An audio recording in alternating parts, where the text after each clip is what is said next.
taking a brief stroll today through Brockwell Park. It's actually the Reggae Day. They've been hosting the Brixton Country Fair, something they do every year, and it began last weekend as far as I can tell. So I'm actually just passing through, gonna meet somebody over the other side of the park, and I thought, let me take the scenic route. And yeah, taking some air. I haven't actually been in this park for a very long time.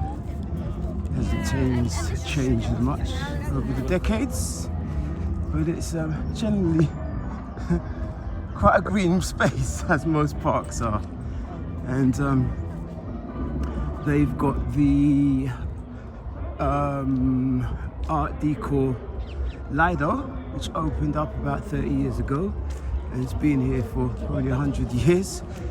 Quite a nice place. Back in the day, used to perform there occasionally, playing jazz, and also used to use it to get a bit of a workout when I was able to enjoy the opportunity to have a swim, which I don't do so much of these days. Could probably do with it.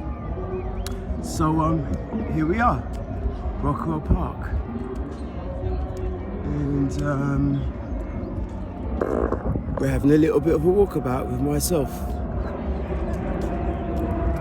CornerSpeak 360. So a little further down, I think we're gonna arrive at the stage area, and I would have actually liked to have been able to cover the Reggae Day event. Don't think it's going to be possible due to the fact that I'm sure some of those songs are copyrighted, and can't be doing that on YouTube. So when I get within range of the audio, probably going to have to lock off the sound. But until then, heading towards the staging area for the Brixton Reggae Day event.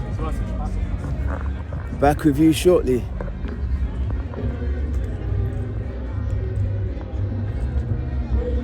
Okay, here we are at the Lido. Take a little bit of a walk around. Quite a nice place from what I understand. They have different events and activities going on in there. Have a restaurant and so on and so forth. And I'm going to circle around to Herne Hill, the Herne Hill end of the park. It's quite a big park. Starts off in one side of the town, Brixton, and it cycles round to Herne Hill. Goes all the way around up towards Tulshill, and right up as far as well, quite far anyway. So still here in Brockwell Park, and heading in that direction eventually to a venue called the Off the Cuff, where they host many a live event. Haven't played there myself, though I've been there a few times to watch other bands. So Brixton Town and the Brixton Lido,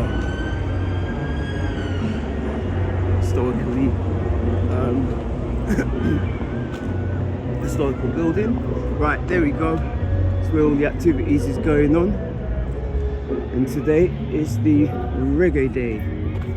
So somewhere behind those fences are the bands, the staging area, and some fun activities going on. Again, this is the Brixton Lido. Oh, it's been modernised since Twinkle Brothers, I just heard. So you got a tribute to Shaka, R.I.P., who recently departed from this mortal environment we find ourselves in. and they're doing a tribute today to the legendary Jah Shaka, somebody who was hugely influential in the world of music and the world of reggae music, and based here in the UK. He's made, and his sound system and musical activities of war, a massive contribution.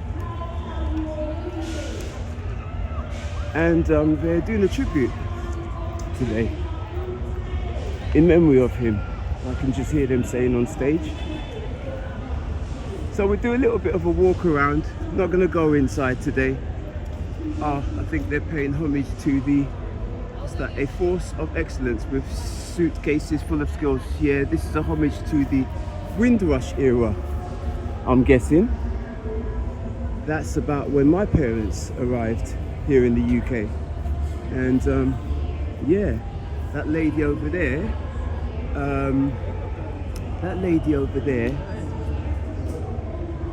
reminds me of my mum. She came here, I think she was probably around the age of those young ladies over there, straight from the continent of Africa, and went straight into nursing training, became one of those ladies, the early first generations of black immigrants to the UK from Africa and the Caribbean. My dad as well did a similar thing. They both went into nursing, and being a disciplined character, she followed her parents' instructions. She paid a lot of attention to education, and gave birth to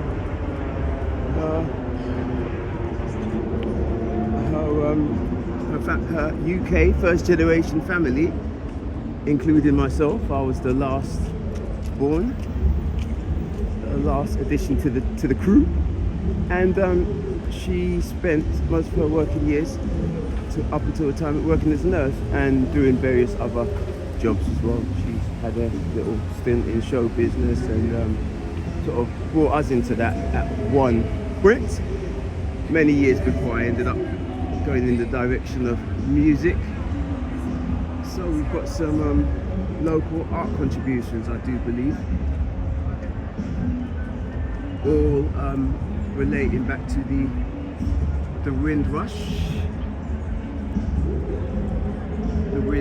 generation. So for anyone, because this is probably going to be seen on a global stage, I hope, anyone who doesn't know, who's not familiar with what the Windrush represents, the Windrush is the first generation of migrants.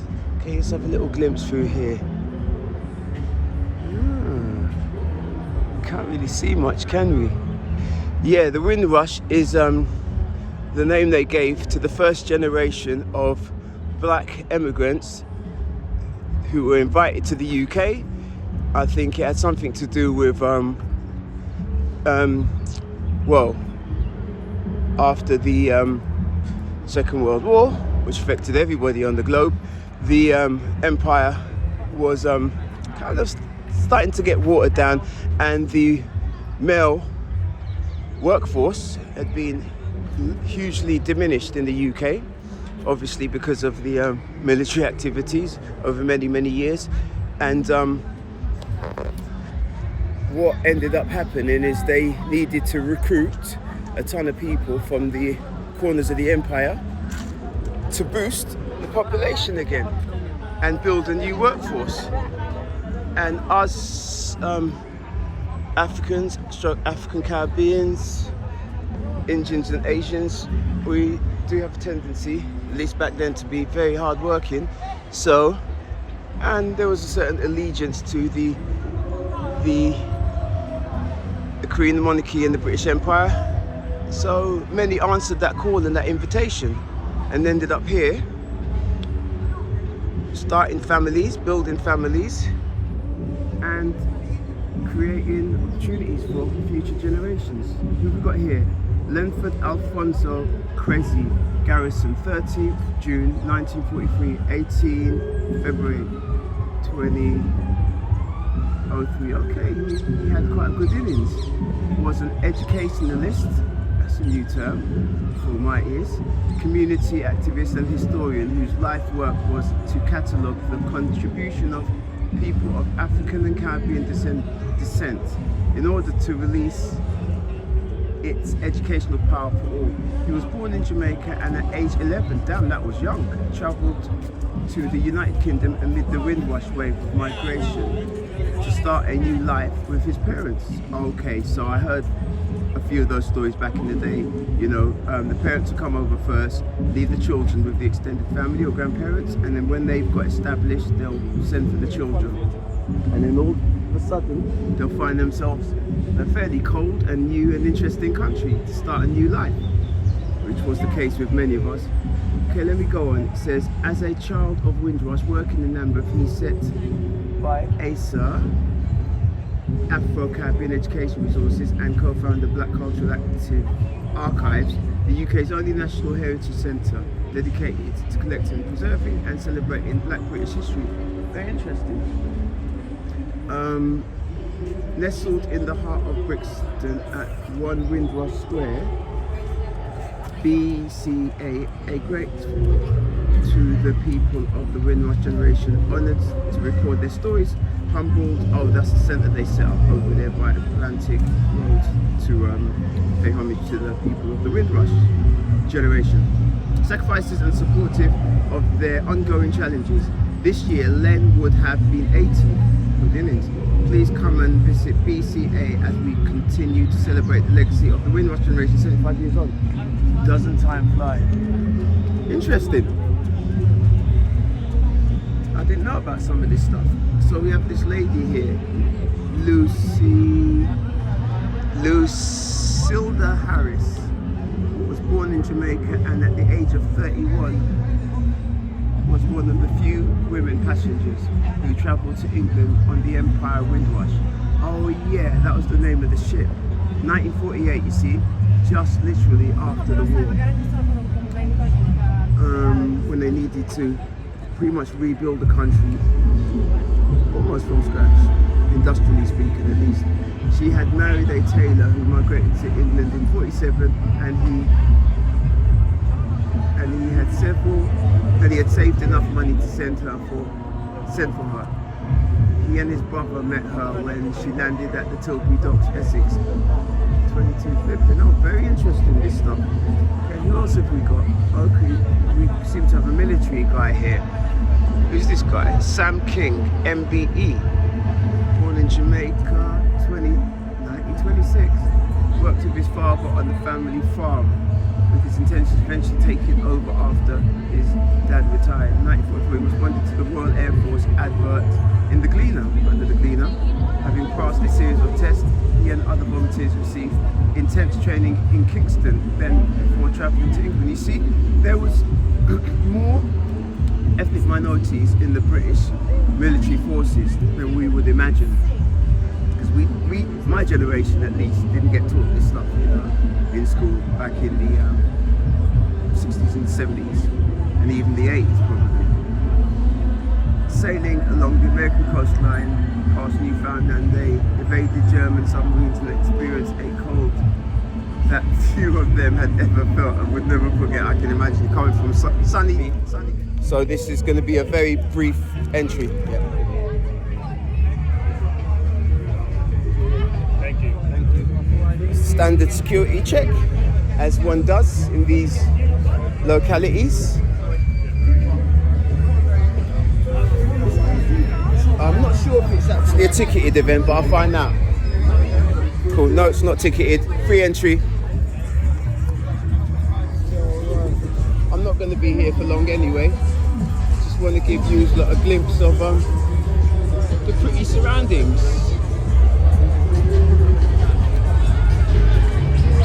Funfair activities for the little ones. And this is the Reggae Park.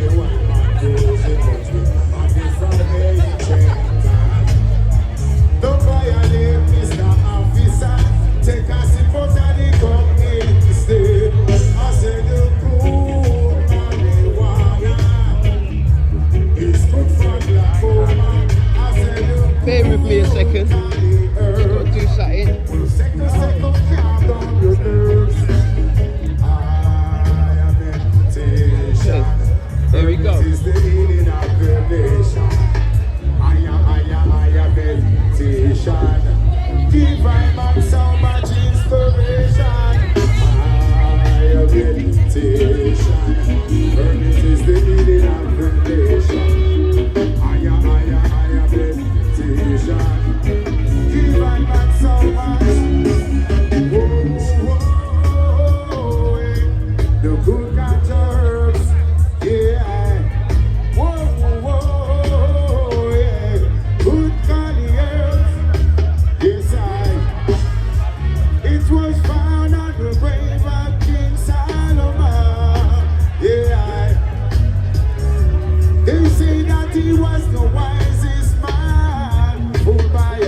much again. Every year.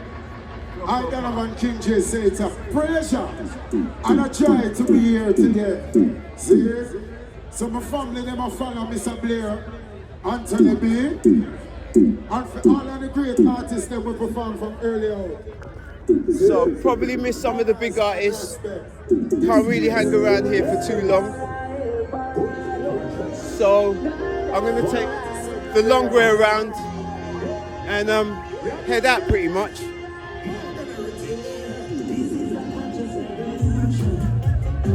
Hope you enjoyed a little brief touchdown in the park here today.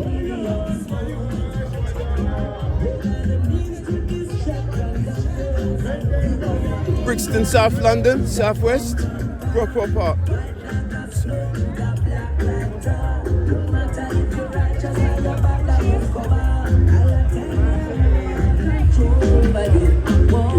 Don't listen to the media, don't take sides. So what we got? Routine brass bands. What else? Joy sounds.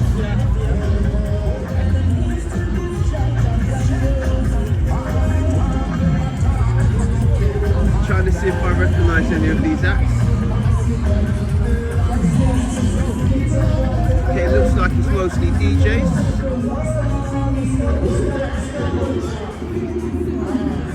Oh, Twinkle Bumpers. Yeah. Now that would have been a good one to catch.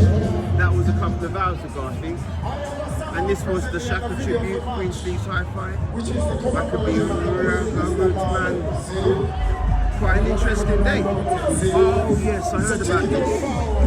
We salute Jah Shaka Double Shanty, band featuring Tim Irene, Monkey, Joe, Earl 16. Another legendary name, Charlie C.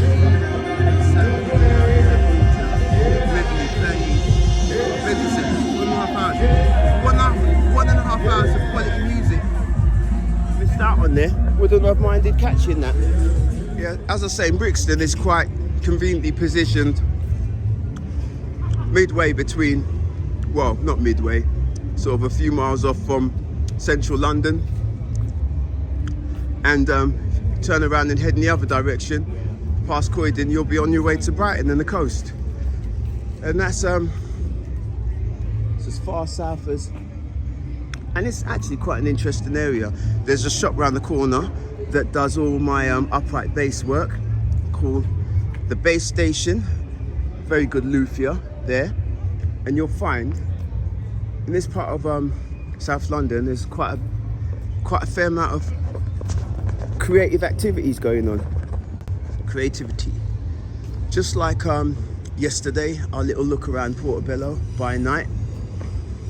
And you see this station here, they've even got a piano there. They've had this new trend over some years of having upright pianos in certain stations and landmarks, so people can just stop by and play them while they're commuting. Anyway, I'm gonna chill now because I want to go into this venue here off the cuff and meet. So this is the off the cuff live music venue, 2 stages, 2 bars, been here for quite a while, and it's a fairly legendary South London live music spot. It was my intended location besides the diversion into Brockwell Park and the Reggae Day Festival. You might have seen that bike somewhere before. That is the legendary BMX vehicle of choice of this young man over here. We're back with Grandmaster Dinny again.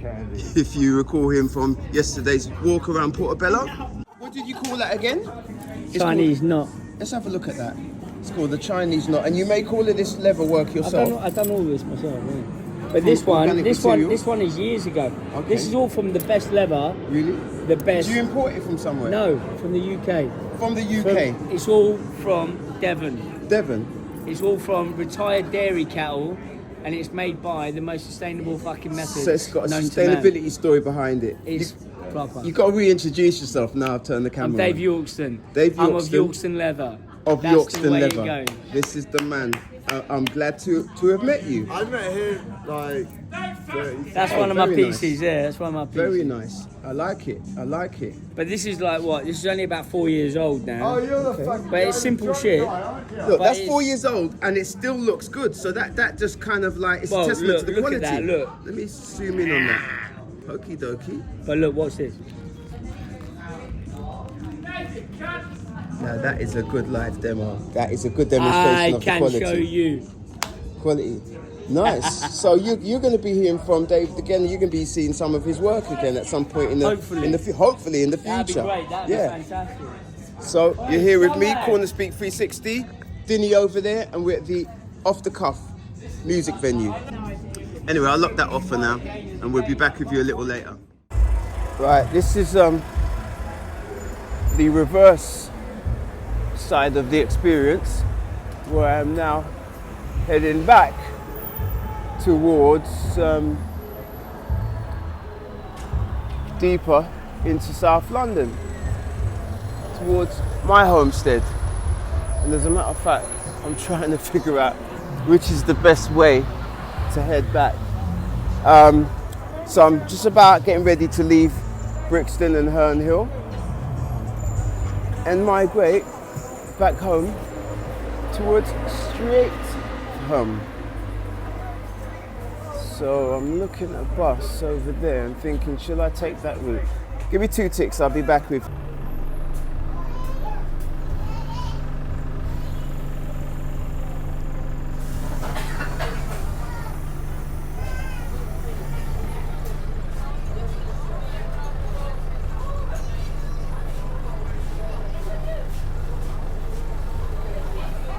Homeward bound.